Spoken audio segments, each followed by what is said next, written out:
Hello दोस्तों, आज मैं आप लोगों को क्लास 12th का फिजिक्स बताने जा रहा हूँ, जो कि हमारा पार्ट नंबर 6 बनेगा ये दोस्तों। इसका और वीडियो में पार्ट 5 तक वीडियो अपलोड कर चुका हूँ।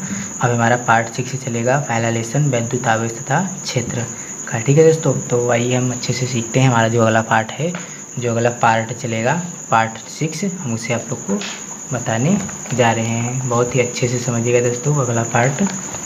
तो अगला जो हमारा पार्ट नंबर 6 है, बाहुल आवेश के बीच बल। ठीक है दोस्तों, बाहुल आवेश के बीच बल, आवेश के अध्यारोपण का सिद्धांत। ठीक, तो हमने अभी कूलाम के नियम से पढ़ा था दो आवेश के बीच लगने वाला बल। अब हम क्या पढ़ेंगे, दो से अधिक मतलब 3 आवेशों के लिए, मतलब बाहुल आवेश, मतलब 3, 4, 5 के लिए भी आप इसे निकाल सकते हैं। एक से अधिक आवेशों के लिए बल आप इसमें निकाल सकते हैं अध्यारोपण के सिद्धांत से। तो आइए हम यहाँ पर देख लेते हैं। पहले हम दो आवेशों के लिए निकालते थे। ये हमारा हो जाएगा Q1 Q2। ठीक है, हमने दो आवेश ले लिया। ठीक है दोस्तों, अब इन दो आवेश में जो इसकी दिशा होगी, यहाँ पर इसकी दिशा मतलब जिसे देखिए अभी मैं समझा रहा हूँ आप लोग को, पहले मैं आप लेके दे रहे हैं। यहाँ पर जो हो जाएगा दोस्तों, इन दोनों आवेशों के बीच यहाँ हो जाएगा R। ठीक है दोस्तों, वेक्टर R हो जाएगा 1, 2। ये कैसे होगा दोस्तों, ये इसका नाम क्या है मैं आपको समझा दे रहा हूँ। बीच का ये विस्थापन का सदिश रूप है दोस्तों, इन दोनों के बीच का विस्थापन का ये सदिश रूप है। ठीक है दोस्तों, वेक्टर R, दोनों Q1 Q2 के विस्थापन का सदिश रूप वेक्टर R। ये जो 1, 2 लगा है दोस्तों, ये हमारा है ये Q1 के द्वारा Q2 के द्वारा Q1 पर वेक्टर स्वरूप, मतलब देखिए यहाँ Q1 के द्वारा Q2 के द्वारा Q1 पर विस्थापन सदिश। ठीक है दोस्तों, इसमें समझा दे रहा हूँ। देखिए Q2 है Q1 है, तो Q2 के द्वारा Q1 पर विस्थापन सदिश R वेक्टर। ठीक है दोस्तों, अब देखिए दोस्तों यहाँ पर इसके द्वारा इस पर बल लग रहा है, अतः इसकी दिशा इधर होगी, तो हमारा बल कुछ इधर लगेगा। ठीक है दोस्तों, हमारा बल यहाँ लगेगा। अर्थात हम इसे लिख सकते हैं 1, 2 मतलब हमारा दूसरे आवेश के द्वारा पहले आवेश पर बल। ठीक है दोस्तों, और इसकी दिशा इधर होगी। तो इतना तो आप लोग को समझ में आया होगा। अब हमने दो आवेश लिया, अब हम कोई तीसरा आवेश लेते हैं दोस्तों। ठीक है दोस्तों, हम क्या करते हैं, कोई तीसरा आवेश लेते हैं। तो जब हम कोई तीसरा आवेश हम मान लेते हैं, यहाँ से इस बिंदु से मैंने कोई तीसरा आवेश मान लीजिए लिया, तो हमने मान लीजिए यहाँ तीसरा आवेश कोई मान लीजिए यहाँ पे ले लिया Q3 लिया। ठीक है दोस्तों, यहाँ पे मैंने कोई तीसरा आवेश क्या ले लिया, Q3 ले लिया। अब देखिए दोस्तों यहाँ पर ये तो Q3 हो गया। अब जो यहाँ पर बल लगेगा Q3 के द्वारा Q1 पर बल लगेगा, इसके द्वारा इस पर बल लगेगा। अतः हमारा जो यहाँ पर होगा, इसके मतलब इनके बीच का जो विस्थापन सदिश होगा, यहाँ पर हमारा हो जाएगा वेक्टर R13, मतलब तीसरे के द्वारा पहले पर बल। तो इसकी दिशा हमारी इसके द्वारा इस पर लग रहा था, तो इसकी दिशा हमारी इधर होगी, मतलब इसका बल हमारा यहाँ पर कुछ यहाँ होगा, मतलब इधर वेक्टर होता है। ठीक है, यहाँ पर बल लगेगा, तो यहाँ पर हमारा क्या आ जाएगा 1F13। ठीक है, मतलब तीसरे आवेश के द्वारा पहले आवेश पर बल, और इसकी दिशा इधर हो जाएगी दोस्तों। ठीक है, अब यहाँ पर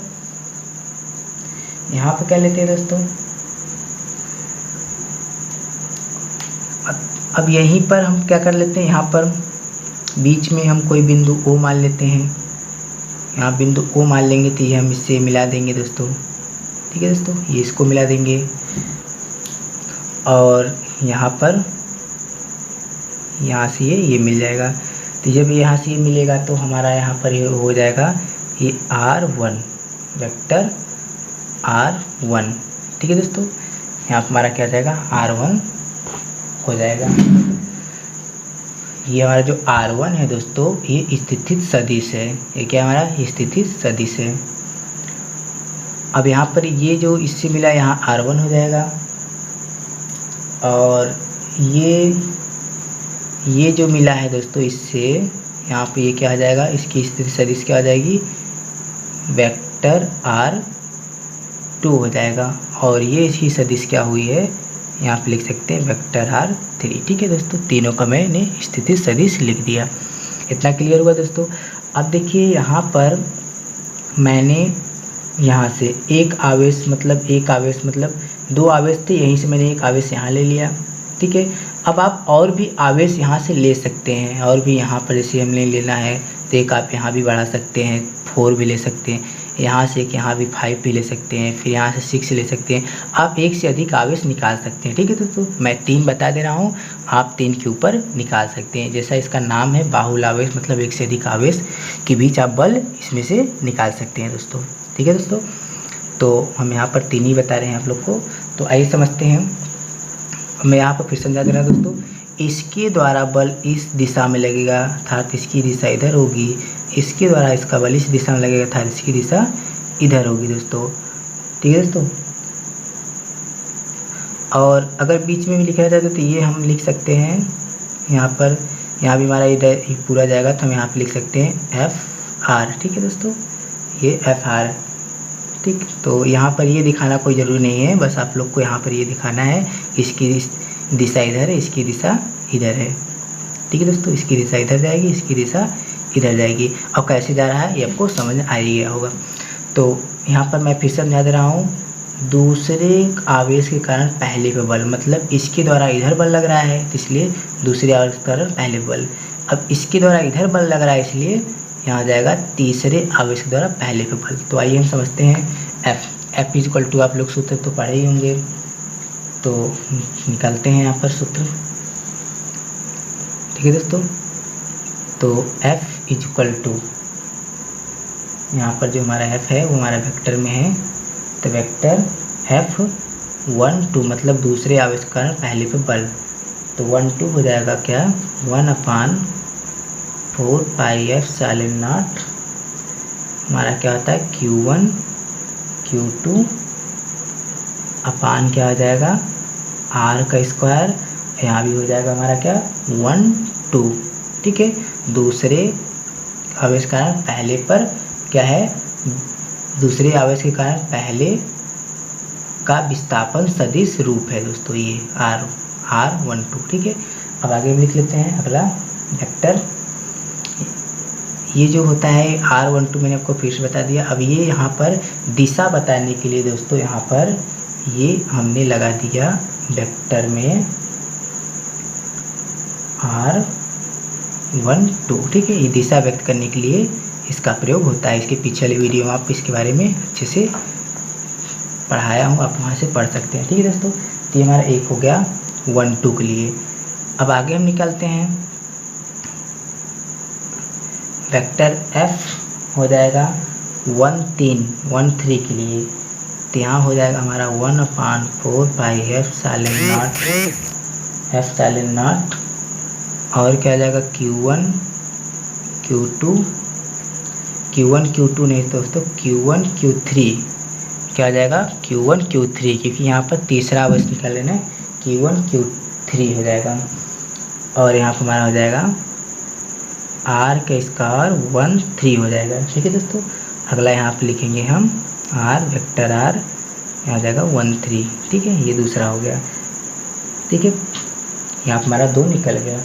अब टोटल परिणाम निकालना है हमको दोस्तों, टोटल रिजल्टेंट निकालना है। तो टोटल रिजल्टेंट हमारा क्या होता है, वेक्टर F1 इक्वल टू होता है हमारा vector F12 plus vector F क्या आ जाएगा 1 3। ठीक है दोस्तों, ये हमारा टोटल सभी को हम जोड़ देंगे तो हमारा बल निकल जाएगा। सभी बलों को जोड़ देंगे तो हमारा बल निकल जाएगा। सभी आवेशों के बीच को बल को अगर हम जोड़ेंगे तो हमारा एक बल निकलेगा दोस्तों। ठीक है दोस्तों, अगर मैं यहाँ से एक आवेश में अगर और लूँ Q4 लूँ तो यहाँ आ जाएगा F प्लस F14 हो जाएगा दोस्तों। तो हम यहाँ पर 3 ही निकाल रहे हैं, आप 4 भी निकाल सकते हैं दोस्तों। तो अब यहाँ पर हम मान रख देंगे vector F1 equal to F12 F12 आपको यहाँ पे दिख रहा है, रख दीजिए मान 1/4 pi epsilon not Q1 Q2 upon R square 12 और यहाँ पर R12 का वेक्टर स्वरूप, ठीक है। प्लस F13 क्या है आपका, F13 है 1/4 pi epsilon not Q1 Q3 upon R13 का स्क्वायर, यहाँ पर हो जाएगा वेक्टर में R13, ठीक है दोस्तों। ये हमारा दोनों अध्यारोपण हो गया, दोनों को मैंने जोड़ दिया, ठीक है। अगर मैं एक और निकालता तो फिर यहाँ पर एक और मैं लिखता, तो यहाँ पर 2 ही है तो इसलिए मैं 2 ही निकाला हूँ, ठीक है। अब यहाँ पे क्या कर दीजिए, F1 इज इक्वल टू, यहाँ पर देखिए 1/4 पाई एप्सिलॉन नॉट 1/4 नॉट, इसलिए दोनों कॉमन है तो कॉमन ले लीजिए। तो 1/4 पाई एप्सिलॉन नॉट कॉमन ले लिए तो बचा क्या, Q1 Q2 अपान R square 12 R1 vector R1 और प्लस में क्या आ जाएगा Q1 Q3 अपान R स्क्वायर 13 वेक्टर में R13, यही बचेगा ना दोस्तों। यहाँ से मैंने दोनों स्थान से निकाल लिया, कॉमन ले लिया हूँ, ये और एक कॉमन ले लिया हूँ, तो हमारा जो बचा अंदर ब्रैकेट में ये होगा, ठीक है। तो ये हमारा यही है सूत्र, ठीक है। ये हमारा टोटल निकल गया दोस्तों, यही हमको अध्यारोपण करना था, यही निकालना था, ठीक है। 2 से अधिक आवेशों के लिए, 3 आवेशों के लिए, 4 आवेशों भी निकाल सकते हैं दोस्तों। तो हम 4 आवेशों के लिए हम एक सूत्र आपको बता दे रहे हैं, बाकी आप निकाल सकते हैं दोस्तों, मैंने आपको समझाया, ठीक है। तो यहाँ पर हम निकाल सकते हैं, जैसे कि हम यहाँ पर बता दे रहे हैं F1 इक्वल टू, आप सूत्र निकाल सकते हैं F12 vector 12 F12 plus F vector 13 plus F vector 14 plus F vector 15, ठीक है दोस्तों, dash dash dash dash dash dash dash dash आप प्लस F वेक्टर में 1n तक निकाल सकते हैं दोस्तों, ठीक है।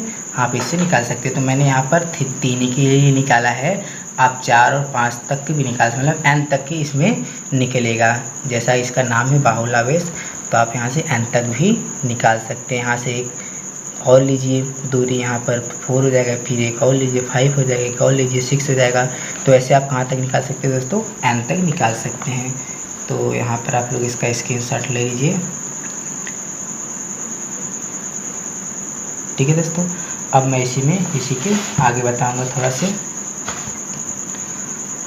तो आइए समझते हैं वैद्युत बल और गुरुत्वाकर्षण बल में अंतर, ठीक है दोस्तों। यहाँ पर मैं दिखा दे रहा हूँ आगे, वैद्युत बल और ये अगली टॉपिक है हमारा दोस्तों, इसमें का नहीं है, गुरुत्वाकर्षण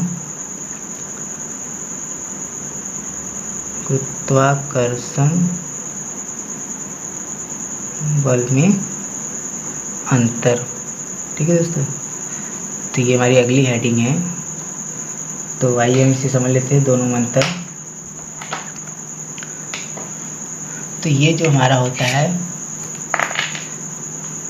देखिए वैद्युत बल का पहले हम देख लेते हैं, वैद्युत बल का, ठीक है दोस्तों। वैद्युत बल का क्या होता है अंतर, Fe, ठीक है, इलेक्ट्रिसिटी, Fe, F बल किसका, इलेक्ट्रिसिटी का, ठीक। इसका सूत्र होता है 1/4 pi epsilon not Q1 Q2 अपान होता है R स्क्वायर, इसमें ये होता है, ठीक है। और जो हमारा गुरुत्वाकर्षण होता है दोस्तों,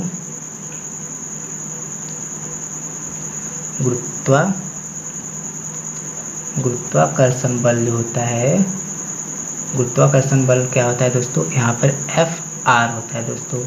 तो यहाँ पर जो हमारा G रहता है और क्या रहता है M1 M2, दोनों में अंतर क्या है, इसमें आवेश रहता है, इसमें M रहता है दोस्तों, ठीक है।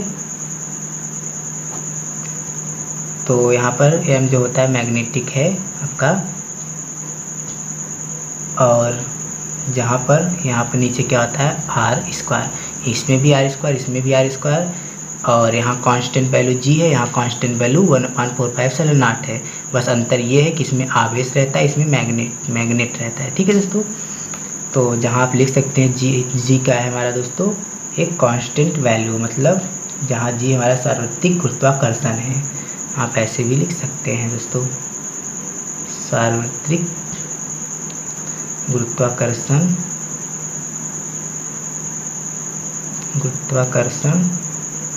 है। ठीक है दोस्तों, और जो जी का मान होता है यहाँ पर लिख दे रहे हैं, जी का मान होता है 6.67 × 10⁻11। ठीक है, और इसका ये भी हमारा एक क्या है स्थिरांक वैल्यू ही है, और इसका मान होता है, आप लोग को पढ़ाया गया, इसको हम के भी बोलते हैं। ठीक है दोस्तों, और के का मान क्या होता है 9 × 10⁹ होता है, 9 × 10⁹। ठीक है, यहाँ पर मैंने आपको इन दोनों में अंतर बता दिया दोस्तों। ठीक है दोस्तों, इस वीडियो में बस इतना ही, बाकी अगला वीडियो में आपको अगले पार्ट में बताऊंगा। Thank you for watching.